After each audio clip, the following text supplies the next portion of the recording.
દાહોદ જિલ્લામાં ભર ઉનાળે હવામાનમાં અચાનક પલટો. ફતેપુરા પંથકમાં પવન સાથે કમોસમી વરસાદ.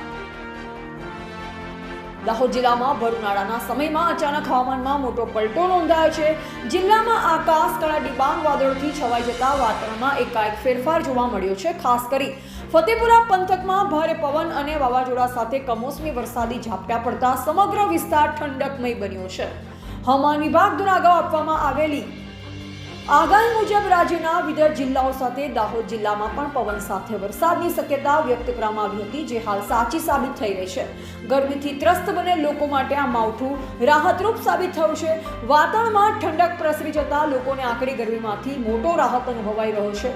છેલ્લા કેટલાક દિવસ સુધી રાજ્યમાં પશ્ચિમ વિપક્ષ વેસ્ટર્ન ડિસ્ટર્બન્સના કારણે હવામાનમાં અસ્થિરતા જોવા મળી રહી છે, જે પરિણામે આવી કમોસમી વરસાદી સ્થિતિ સર્જાઈ છે. જો કે અચાનક પડેલ વરસાદના કારણે ખેડૂતોમાં ચિંતા પણ જોવા મળી રહી છે. ખાસ કરી પાક તૈયાર અવસ્થામાં હોય ત્યારે આવા માવઠાથી નુકસાન થવાની ભીતિ ખેડૂતો વ્યક્ત કરી રહ્યા છે. હાલ સમગ્ર દાહોદ જિલ્લામાં ચોમાસા જેવી સ્થિતિનો અહેસાસ થઈ રહ્યો છે, જેમાં ઠંડકભર્યું વાતાવરણ અને વાદળછાયું આકાશ લોકોને નવાઈમાં મૂકે છે. એવા વિપુલ પ્રજાપતિ, ફતેપુરા, દાહોદ.